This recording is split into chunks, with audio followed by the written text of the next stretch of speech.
What's up, everybody? Welcome to the channel. Today we are going to be doing a one-off adventure, loosely using the Tricube Tales solo rules. We'll probably use a little bit of this sort of random scene story structure guide that they provide, which uses a standard deck of cards to sort of move the scenes along and determine what sort of challenges we'll face. So we'll be loosely using this. It also comes with the Crimes and Mysteries page, which I think is primarily what we'll use. We're going to roll up a mystery to solve, and then as we play through, roll up things like clues and motives, and then we're also probably going to make use a little bit of the Urban Adventures sheet that they provide for locations and potentially people and events. We'll see. It depends on, whether we need to use that or not. And then we'll also definitely make use of the generic twist table and potentially personal tags and location tags to flesh out people and locations. Although we will definitely be making use of our GameMaster's Apprentice decks, the Weird Horror, and the GameMaster's Apprentice 2nd edition, as usual, to help flesh out people and locations and a lot of other stuff throughout our adventure. Today I'm excited to be using some additional supplemental stuff here. So for our game boards, we're going to be using these tiles that I've been making. These are homemade tiles for Mansions of Madness, the 1st edition. So I've just been putting these together, and I don't have a complete set yet, so I can't really use them with Mansions of Madness because you need a complete set. But I wanted them to get some use, and I figured for our sort of crime, mystery, horror adventure that we'll be playing today, we'll kind of make it a 19th century sort of Lovecraftian themed adventure. And I think we'll also go ahead and use some of the tokens from Mansions of Madness. So we have these interact and search tokens we'll be using, and potentially these exploration tokens as well. Maybe a few of these other ones. And we're going to use these to sort of fill out the contents of our rooms. And to help us with that, I went ahead and made some charts for the tags that are on our Weird Horror Game Master's Apprentice cards here, so that we can do our normal 3-card draw that I like to do, and use this to determine first what sort of things are in the room. So we've got search, interact, and enemy, and then multiple times throughout the card. And then we've got, when we do a search, we can go ahead and draw this card to figure out whether it's a clue, an item, or a trap or challenge. And so we'll kind of use these to simulate the Game Master in Mansions of Madness, the scenario guide. I forget what it's called on the app, but in any case, I figure we can use this to kind of have our own little Mansions of Madness Tricube adventure. I'm definitely going to make use of the Folklore, the Affliction tokens and standees that I like to use. These just look really good with the camera angle the way that it is. These look good on the tiles. So we'll use these for our characters and the monsters, and potentially use some of the other props and stuff. And of course, since we're doing Tricube, we'll use some of these other tokens to keep track of karma and resolve and effort tokens. And yeah, let's go ahead and create a character. Alright, so for our character, we've got Draven. He's an agile investigator, and the perk is Demon Blood. So he is not necessarily half demon, half human, but there's some amount of demon blood in him, which he allows him to sort of tap into preternatural forces that are related to the demonic realms. But to balance that out, every time he uses it, he's going to earn one of these tokens. And once he's earned 3, he has drawn the attention of the demonic forces. And they are going to come after him and arrive in the map that he's on at that point. And the quirk here is that he is creepy. As a person who's got demonic blood and a connection to the demonic realm and is kind of obsessed with this sort of stuff, he's just developed into a little bit of a creep. We've got our 3 resolve here and our 3 karma, and we are all ready to go. So let's go ahead and roll up for our crime. And if we take a look here, we've got our unsolved mysteries. So we'll go ahead and roll on this table, and we're going to use 2 dice for these tables. And now I always do it such that it doesn't matter which direction we go. We could do 5 and 2 or 2 and 5. So we always have 2 choices when I roll on these tables. So let's take a look at 2 and 5 first. We have a faith healing. If we go to 5 and 2, we have ritualistic killings. Okay. Obviously, we're going to go with the ritualistic killings. So let's go ahead and take a note here. Ritualistic killings. All right.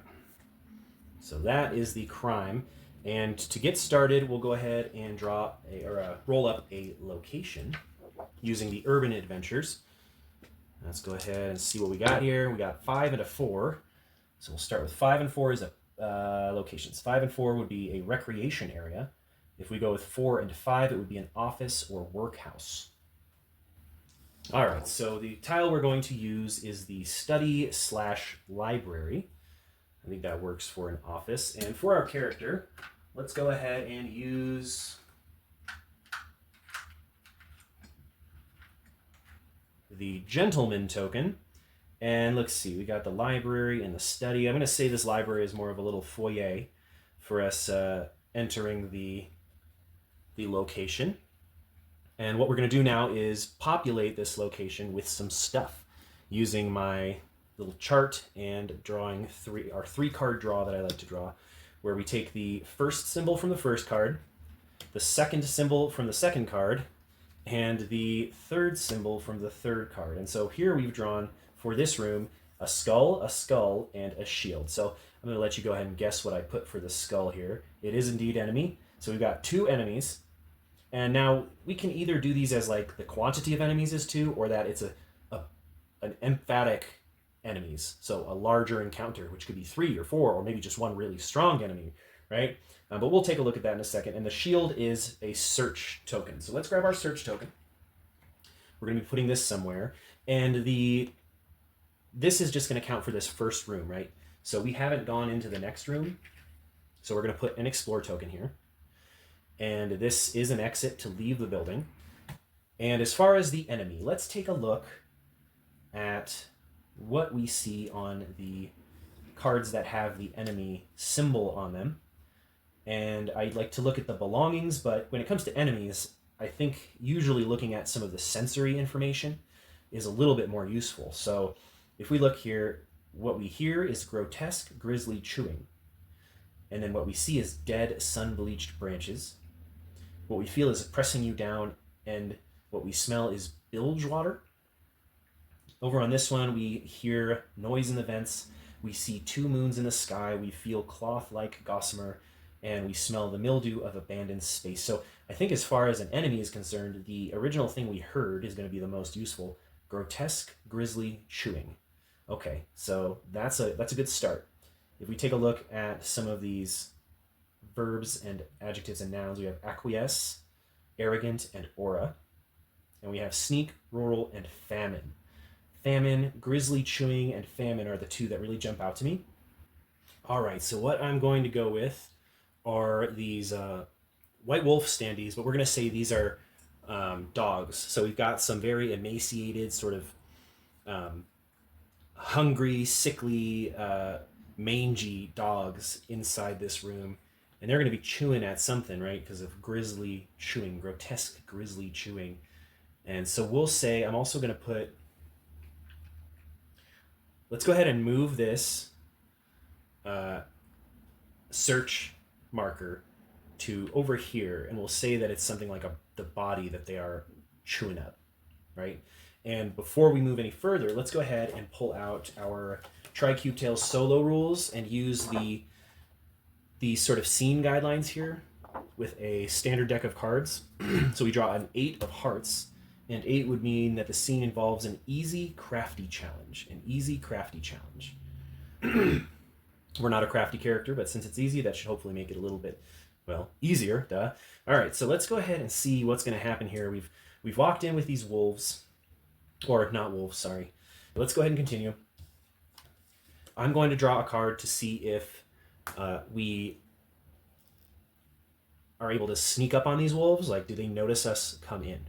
Or are they just so focused on chewing up on whatever they're chewing up on that they don't even notice us come in? We are agile as well. So I'm going to go ahead and say there are likely odds that we are unnoticed. All right, so the question is, are we, now let's phrase it this way. Are we noticed? I'm going to say bad odds that we are noticed, okay?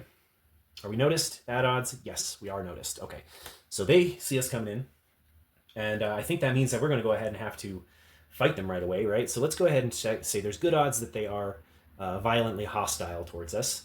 So are they violently hostile towards us? Good odds, yes. So yes, they are. All right, so no surprises here. We've got some mangy dogs that are going to attack Draven right away. All right, so let's go ahead and get into combat. We did not sneak up on them, so I'm going to go ahead and let them have the first attack. And so this dog is going to attack us. Because we are agile, we can roll 3 dice, and we should determine their difficulty. So the way I like to determine difficulty is using the scale card over, or the scale section over here. This number is from 1 to 10, and it's a bell curve, so it is usually somewhere in the middle, like around 5, right? And so when I pull these cards for difficulty, I do 1, 2, and 3 is easy. 4, 5, 6, and 7 are average. And 8, 9, and 10 are hard. And so in this case, we've drawn a 5. That means that they are just a standard difficulty. So we got to roll a 5 or a 6, according to Tricube Tales rules. So are we able to dodge? Is Draven able to dodge this dog that comes nipping at his toes? Yes. So we were able to dodge that attack. And let's actually, I don't know what our investigator has as far as a weapon is concerned. So I'm going to draw a card here just to real quickly flesh that out for us. Belongings, so baby care, diapers, formula, blood in tiny bottles. Again, I just like to use this as inspiration. He doesn't have baby bottles on him. But what I do kind of get, it makes me think of like a diaper bag, but obviously the version of a diaper bag that an investigator is going to be carrying is like his investigation bag, right? His bag that's got all of his little equipment in it and all of his test tubes and vials and magnifying glass and this, that, and the other. And so we're going to go ahead and say, I mean, he did not anticipate coming to a combat situation. So he doesn't have a proper weapon, but he does have his bag. And so he's able to swing this bag like a woman trying to swing her purse at a pickpocket or a burglar or whatever. And so that's what he's going to do. Our agile investigator Draven is going to be swinging his investigator bag at his foes here. But before we do that, this other mangy dog has to attack us. And so we are agile. We'll get to roll 3. And he, like the other dog, is a normal challenge. So we need a 5 or a 6. All right. So we rolled a 4 is our highest here, which means we could potentially use our perk Demon Blood to spend a karma and make that dog's bite miss us. However, I don't think I want to start using that Demon Blood just yet, because it does pose a risk, since we will be adding a demon contact marker, we'll call it, which eventually will result in a demon being spawned in the room we're in. Not going to be a fun time for Draven, so I think Draven is going to just sort of take the bite. This mangy dog bites at his leg and is tearing at his flesh, so we lose a resolve for that. And let's go ahead and make our attack using our handy-dandy bag of investigators tools to try and bonk one of these dogs on the head. So Draven's going to go ahead and swing that, and he needs a 5 or a 6, and he got a 6. And we didn't say it yet, but each of these dogs is just 1 effort token. Okay, so he swings the bag, bonks the dog on the head, he yelps and screams and goes running out the door. So that takes care of one of our mangy dogs. And now the other one is going to take its turn and attack us again. He's going in for a bite at our groin, and we're going to try and dodge that. Draven is going to try and dodge that. We need a 5 or a 6, and we dodged it with a 6. All right. Anyway, so we dodged this giant bite to the groin. Big clamp. We hear the big chomp of his teeth clacking against each other as he tries to bite us, but we dodge out of the way. And now we're going to come swinging down at him with our our bag of investigators tools. And Draven is going to do that. We need a 5 or a 6, and we rolled a 5. Okay, so taking advantage of that dog coming at us for that bite, we dodge out of the way and swing the bag of investigators tools down on him, bonk him right on the head, and he yelps and goes running out to meet his friend out in the alley or whatever. All right, so now we are in this room, and I guess our first step is going to be to come over here and like look at this body and figure out what's going on here. So again, to do a search or an interaction, I have the search table here, where we can use our normal 3-card draw to see what is going on with this particular token. So we've got a tower, we've got a crown, and we've got a magic wand. And so if we take a look, the tower is a clue, the crown is an item, and the wand is a trap or challenge. So here, folks, I believe we have our crafty challenge. And what I'm going to say is this. We have the body laying here. It's been being chomped at and eaten by these mangy dogs, so it has nasty wounds all over it. And if we are able to successfully roll an easy crafty challenge, we will be able to spot the wound that is non-dog bite related, right? The wound that was most likely how this person died before these dogs just like came in to have dinner on this corpse that was laying in here festering. So we're going to roll an easy crafty challenge to see if we uncover the clue, which would be, most likely tell us the manner of death or the weapon that was used or how this person initially died. But we'll see when we'll cross that bridge when we get to it. We don't even know if we can spot it yet. And the fact that there is an item on there, if we take a look at the card that represents the item, we have belongings of an eating utensil, so bone, silver in need of polish, or for use by tentacles. All right, so we'll be thinking about that. Let's go ahead and get this crafty challenge going. We need because it's easy, we need a 4, 5, or 6 to spot this clue. Let's go ahead and roll it. All right, so we do not spot this clue. All we see in front of us is a body that has been torn apart by hungry, mangy dogs, right? So we cannot make much. It's just too torn up for us to really make much sense of what happened to this corpse before the dogs got to it. However, we are able to spot an item. And again, we said eating utensils, right? Let's take a look at some other aspects of this card that could let us know what kind of item we are looking at. So we have the fight, painful, and soul adjective, verb, and noun. Right, so fight, maybe it's some sort of a weapon. Painful, maybe it's some sort of BDSM, like a cat of nine tails or a whip. Soul, that makes me think of something like maybe like a crucifix, right? And if we take a look at, let's take a look at this rune symbol to give us a little bit more inspiration here. We're looking at the symbol Manaz, if I'm pronouncing that correctly. We've got mankind / the self, the individual, skill, forethought, ability, humanity, social order. I think I know what this is. This is a fancy comb. We'll say that it's like made of bone or like tusk or something. It's a very fancy comb that this person uses to sort of make themselves look nice, right? I'm thinking it's a little bone comb. And what this means and what use it will be, I guess we'll just have to wait and see. All right, so we've searched that up. Let's go ahead and move into this next room. And we'll say this is all still the same scene. Is this door locked? Let's go ahead and draw the odds are even. No question mark? Okay, so we got no question mark for the door being locked. So it's like we try to open it, the handle turns all the way, we can hear the mechanism turning fully, but when we try to push it open, there's something on the other side. Okay, yeah, we can do this one. So we try to open this door, but there's like something on the other side, some sort of obstruction.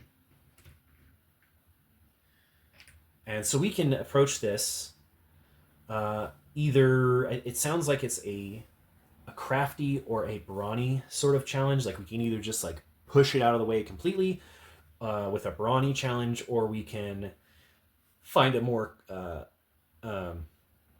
crafty way of overcoming this challenge. Maybe finding a way to reach in and knock something, some sort of intelligent approach. So I think what we're going to do is we're going to try for a crafty challenge. And we are an agile character, so we'll get to roll 2 dice. And we will go ahead and see what the challenge level of this is by drawing another card. And the scale here is 5. So this is just normal. We need a 5 or a 6 to see if we can come up with some way to get this door open. Oh, we got a critical success. So not only are we able to sort of figure out a way to move the obstruction, but we do it without damaging the obstruction, right? So instead of You know, if it was one success, maybe we would have knocked it over somehow. But since we were able to do this a little bit more tactfully, we were able to preserve whatever it was that was against the door. So anything that might be on it that could be of use is not damaged. All right. So now we're going to go ahead and fill this room up. Let's get our room card here. And we've got a heart, a sword. You'll never guess what I have the sword represent. And a wand. So the heart is an interact, the sword is an enemy, and the wand is an interact. So we have an emphatic interaction in here, and we have an enemy. So I'm going to go ahead and draw for the difficulty of the enemy, and we have a 5, so average difficulty. And looking at the enemy card here, let's get a sense for what this might be. We've got grunting and snorting, a smile beneath dead eyes, a sudden impact, or garlic. Ooh, okay. So between garlic and a smile beneath dead eyes, I'm thinking we've got some sort of revenant of some sort, but more of a conscientious, not conscientious, a conscious, sentient sort of revenant. So more closely related to a vampire than to a like a shambling corpse, right? All right, so I'm thinking we're going to go ahead and use this Moon Priest standee to represent a sort of a cultist whose humanity has been completely drained out of them. They're sort of closer to death than to life. And so that's where they're sort of like a living dead, but they're looking at us and they're just grinning. So obviously they have seen us enter the room, and we don't know why they had the door blocked off, right? That's a little bit weird, but they're sitting there grinning at us. And we have those interact symbols. So we'll go ahead and figure out how we want to use those. Is that 2 different types of interaction? Is that one very important one, right? Or one very difficult one? So I think we'll have, I'm just kind of looking at some of the stuff in this room. Let's go ahead and say that there's this desk here that has some stuff on it that we can take a look at. And then we can also interact with that thing that was blocking the door. This could be an opportunity to get some sort of boon. And as far as this door, we can do a couple things. We could just draw a card and use the compass to see if there is actually a path out that way. And say that if there isn't, like we could say either a west or a south would function for this door. So let's draw a card and we'll see that way. So we draw it and we have we don't have a south, but we do have a west path. So we will say that there is a door here.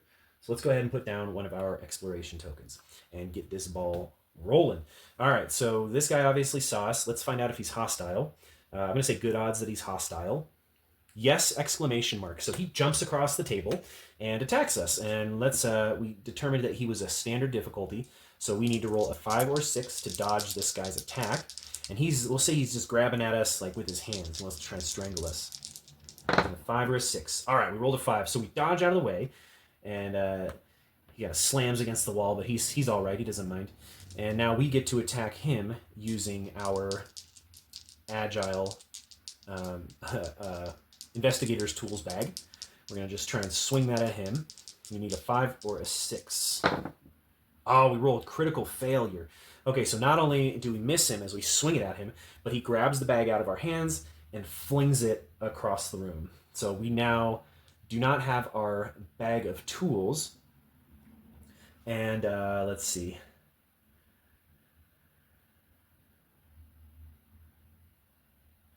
And as he pulls it out of our hands, we don't let go of it right away. So it actually pulls us over, and now we've sort of like fallen on the ground. So it'll kind of turn us to the side. So he's going to get an advantage against us now, where we only get to roll 2 dice to dodge from him instead of our normal 3. It's still only 5 or 6 that we need to roll, but he's going to try and strangle us now. All right, so he's got his hands on our neck, and we're starting to choke. And we're going to just try and maneuver our way out of this. So I wonder if an agile archetype is going to be good at maneuvering out of a hold. I'm going to say there are certain circumstances where it would. Like, for instance, if I was... my background was that I was like a dancer or a martial artist, but I don't think the investigator is going to be able to cut it as far as rolling 3 dice to get out of this. So he's going to go ahead and roll 2 dice, and now he has to get a 5 or 6 as well to get out of this chokehold. Oh, a 1 and a 2. All right, so he falls unconscious. And we're going to determine what he wakes up to.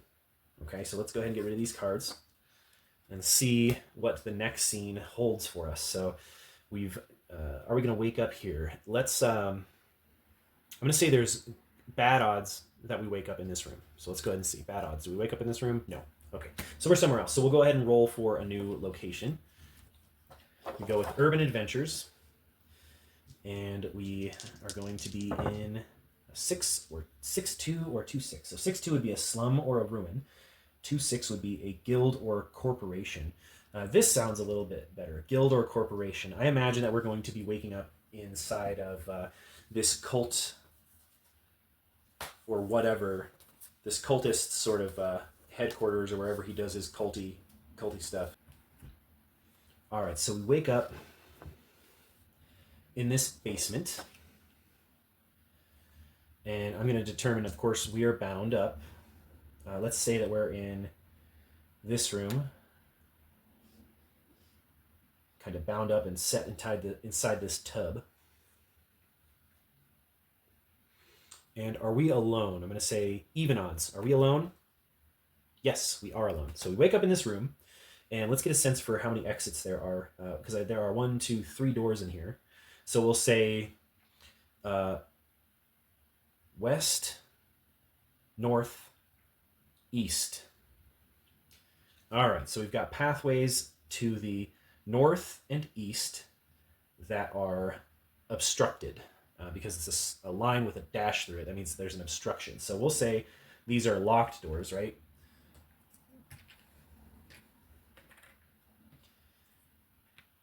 And this one is not a door.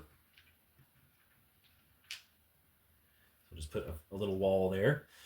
And we know we're alone. I want to know how much of our resolve we're able to recover. We've technically moved into a new scene, which means, of course, we would want to draw a new card for the solo scene table. And an ace or a joker scene changes and draw again. So, okay, we've changed our scene. So we draw again, and we have a 9 of diamonds. 9 is the scene involves a standard crafty challenge. So I'm going to say this is our ability to get out of our bonds. We are bound and rolled up in this tub here. But again, let's go ahead and see how much resolve we were able to recover. I'm going to say 1, 2. I'm going to draw on the scale section of a GameMaster's Apprentice 2E card. And we'll say a 1, 2, or 3 would mean we restored 1. A 4, 5, 6, or 7 means we restore 2 resolve. And 8, 9, or 10 means we resolve all 3. So let's go ahead and see what we get. We got a 5. Okay, so right there in the middle, we restore 2 resolve. Okay. All right, so now we need to roll an average challenge, an average crafty challenge to get out of our bonds. Okay, so let's go ahead and roll that. We need a 5 or a 6. All right, we got a 5, so we are officially out of our bonds. And we are going to say that we no longer have our bone comb or any of the other items. We're just in our clothes. And let's see. We need to see what is inside this room. So let's go ahead and roll for or draw for a room. We're going to do our normal 3-card spread. So we've got a moon, a heart, and a sword. We've already determined we are alone, so the enemy might be coming in as we've freed ourselves. So let's go ahead and see what the moon represents an interaction, the heart represents an interaction, and the sword represents an enemy. Okay, so somewhere in here there are 1 or 2 things that we can interact with. And I see this table over here, this like workbench. We'll say that that's something we can interact with, and this dresser or a shelf here that we can interact with. And then as we're assessing this room, someone bursts in, right? Is it the cultist again? We're going to say good odds. Yes, okay. So our cultist friend, who trapped us in here, comes through this door. And is he going to attack us right away? Say good odds. Yes. Okay. So he attacks us right away. And did we hear him coming? Did we hear him coming? I'm going to say good odds. So yes, question mark. Okay, did we hear him coming? So we'll say yes, we did, but it did not provide us with an opportunity to get the jump on him as he comes through the door. So like we're not able to get to the door fast enough. Or maybe we can roll an agility roll to see if we're able to get to the door fast enough to put ourselves in a situation where we can actually get the jump on this guy as he's coming through the door. Let's get a sense for the difficulty. We got a 9. Okay, so it's definitely a hard challenge. Let's go ahead and roll for, we need to get a 6 to reach like behind the door in time so that when he opens it, we can pop up behind him and have an advantage against him. All right, so we need a 6. Okay, we rolled 2 4s and a 5. So because we rolled a 5, we can potentially use our perk to spend a karma and make this a success. And I think, especially because we are now completely unarmed, it is probably worth it, even though it's going to start to get the attention of the demonic realm. So let's go ahead and use our perk of Demon Blood. And so for us, this just provides us with an extra boost of energy in this case, right? And we are able to turn that into a success and get behind the door here as he opens it to check on us or whatever. And I'm going to say that this, when we attack him, so we not only do we get to attack first, but we're going to get to use, we'll say that it's an easy attack, right? So it would be a 4, 5, or 6 that we need to harm this fella. And by the way, he is a single effort token. All right, so all we need to do is get a 4, 5, or 6 on this roll to be able to defeat this dude. All right, we get a 6. All right, so we're able to push the door into him, which knocks him over, and then we just pummel him until he's unconscious. And then, so he's toast. We are going to, let's say that one of these interact tokens is actually the body of this dude. I think that's a little bit more reasonable. So let's go ahead, and first we're going to interact with his body. And let's, so for the other side of this is more for when we're searching, but I think it works for interact as well. I'm not sure whether there's really much of a difference between interact and search in the way that I'm envisioning this unfolding. So we'll go ahead and use this to determine what interacting with his body involves. So we'll get a crown, a sun, and a wand. All right, so we got the crown, which is an item. The sun is a clue, and the wand is a trap or a challenge. All right, so let's say if we look at the item card that we drew, it has thieves' tools, so a purse-slitting knife, a lockpick, a key with moving teeth. So I'm going to say that this provides us with keys, right? So we don't know exactly what they're for, but we're able to get some keys, or we see keys on him. And the clue, if we look at the clue card, we have, there's a few ways we could approach this. Let's just look at some of the stuff that's on this card and see if any of it we're able to divine what this card's trying to tell us. So we have Inflict Wondrous Nemesis. Inflict Wondrous Nemesis. We have the belongings is a curse, so an unknown disease, a contract hit, a long and eventful life. So what I'm thinking here is that, so we know from how we established this cultist character that he's sort of afflicted with something. It's not just your normal cultist, right, that has bad intentions but is otherwise fully human, right? This guy has, because of the unknown disease that I have listed here and nemesis, I'm thinking that our character recognizes this as someone who is sort of like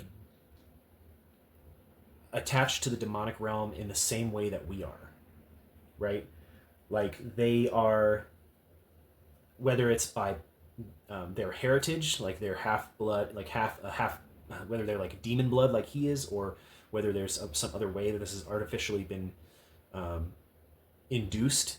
this individual has the same sort of demonic connections, or the connections to the demonic realm, that he has, and he recognizes it, and he recognizes how it has degraded this person. And that's another risk of like sort of like long-term exposure to using your demon blood skills, or for Draven here, is that too much contact with that realm starts to drive you insane. So very, very Lovecraftian sort of thing, right? So he recognizes that this guy's got a similar connection to the demonic realm that he has. And I think we're going to use, so we drew the trap card, which trap represents either like a trap or something like a challenge, right? That's what this represents. So I think the challenge here is going to be whether he's able to understand more about this, like whether he's able to find out, is this person someone who has demon blood from their heritage, or whether this is some sort of like artificially crafted connection to the demonic realm. So is it someone who's exactly like him, or is it someone who's trying to be like him through artificial means? And so he's going to do a little bit of an investigation here. We need to do if we look at the difficulty or the scale on the card that represents the challenge, it's 3. So this would be easy. So we need a 4, 5, or 6 to determine a little bit more about this affliction. And we got a 4. Okay. So what he notices is that this person is not actually someone who was born with this connection to the demonic blood. This is somehow some sort of bastardized process has given this person that sort of connection.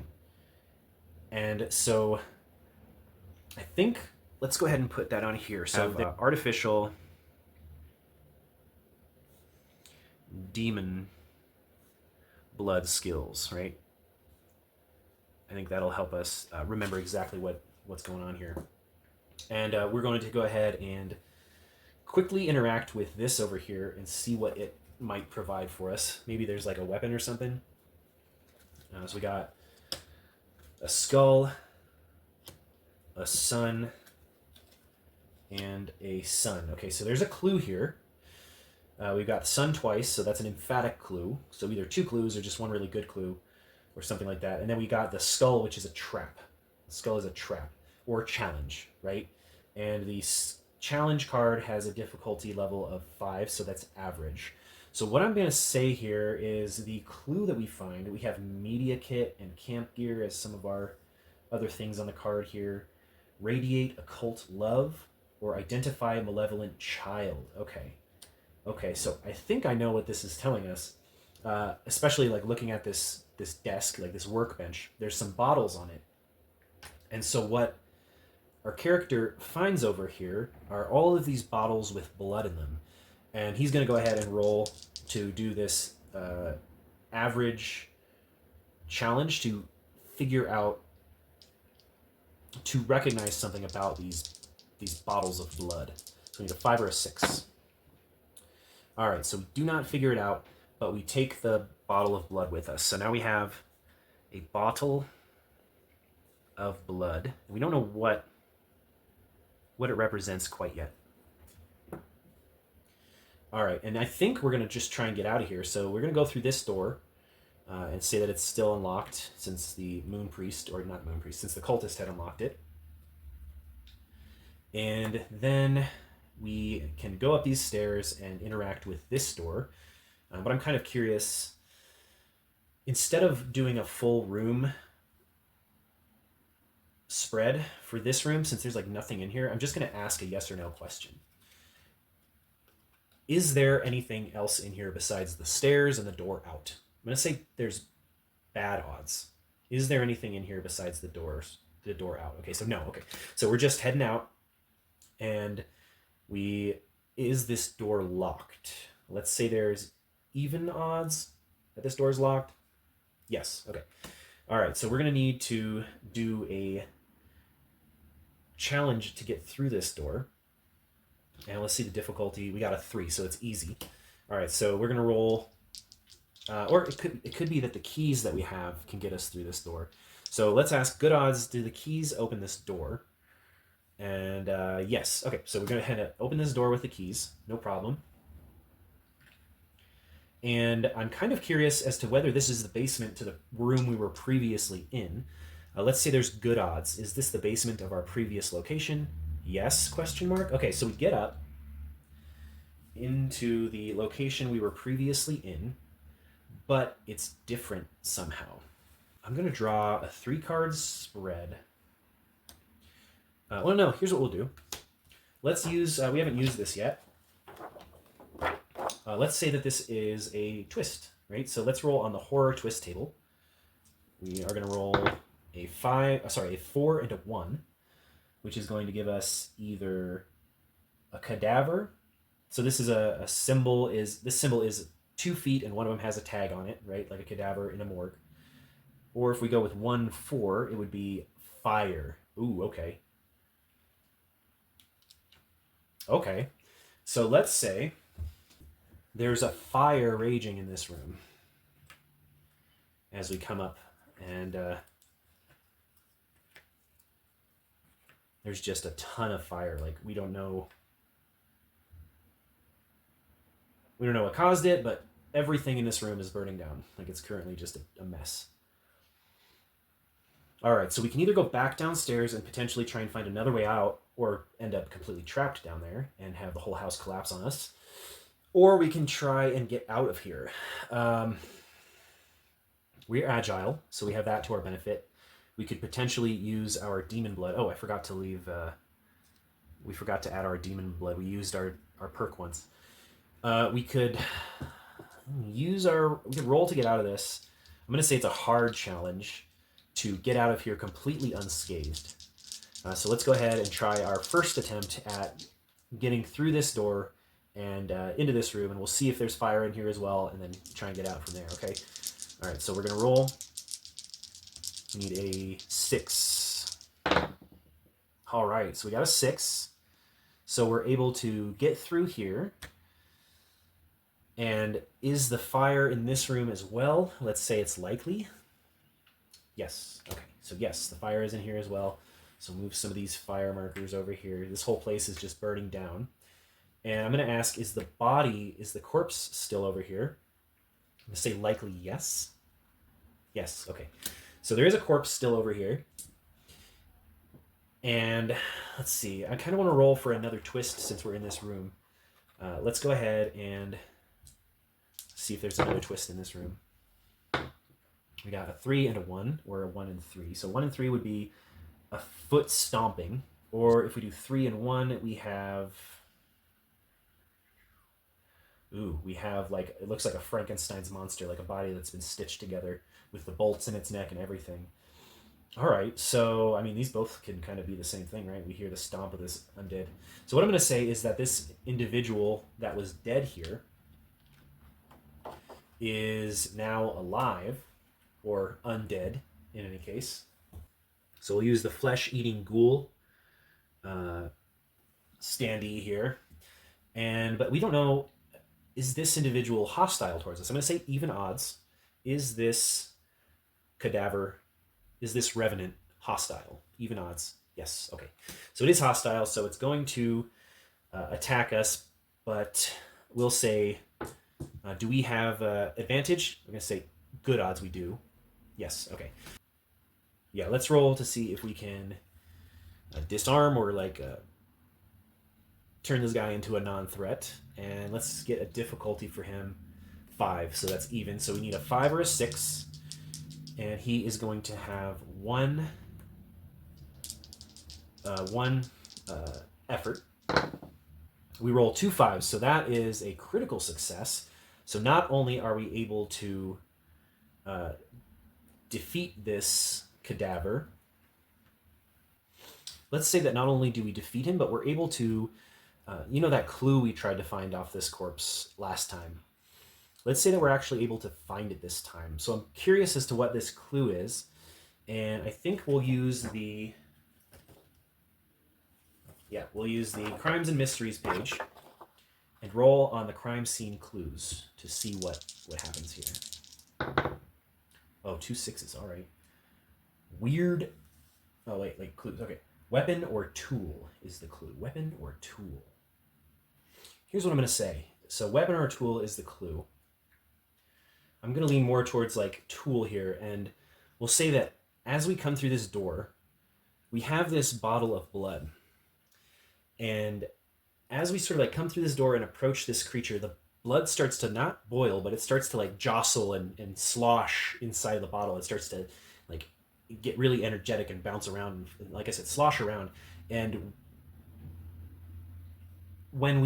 as we come out, so that's happening, but we get distracted. We're fighting this enemy, and as we defeat this creature, and it's sort of like taking its dying breaths, for an undead creature, it's like as its final movements are ending and it's becoming truly dead, the blood inside of the bottle is at the same time simultaneously like sloshing less and less and less until this creature is completely dead and the water or the blood inside of the bottle is completely still, and then it just turns black.